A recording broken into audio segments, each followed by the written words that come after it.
Alhamdulillah, kita orang rasa lega sangat sebab macam semua dihandle baik dengan kru-kru Jiwa KL. And daripada acara nikah sampailah sanding sampai pukul 4 dapur ni, still semua smooth. Tanya orang-orang yang datang pun semua kata okey semua. So, good job. Kasih FFM memang daripada awal, daripada hari rehearsal sampailah hari ni memang mantap gila lah. Memang terbaik. Dari in terms of communication, dari in terms of dia punya layanan dia, tak ada dia punya family and also dia punya event flow lah pun semua memang okey. Memang best. Betul. Oh, for the team memang lagi best sebab very sporting lah dengan all the people. Tolong orang juga untuk ambil gambar. Bukan fikirkan dia saja, so dia tolong juga orang untuk ambil gambar. So very sporting lah.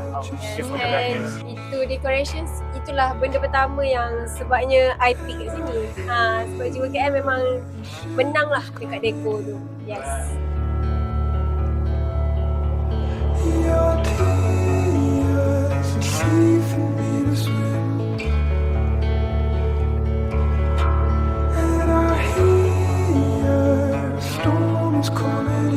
Definitely happy. It's been a very fruitful day. Sangat bahagia. You know, it's so nice to see so many smiling faces. Tak sangka the turnout was actually going to be this much juga. Tapi I'm very grateful the venue boleh accommodate up to, you know, the number of packs yang kita mahukan. We love the venue. We love the floor manager Amirul. Amirul been doing a very fantastic job. He made sure everyone kept to their cues. He made sure the event flowed very smoothly. The MC as well. My goodness, perfect transitions between points and between the cues as well.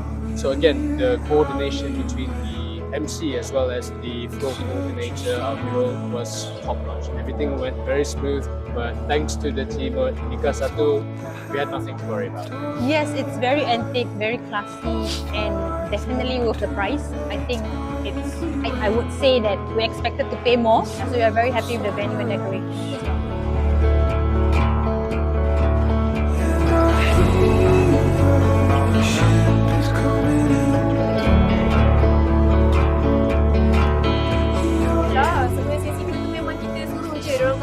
Sebab dia semuanya lengkap and gambar cantik, semua serpi semualah dapat.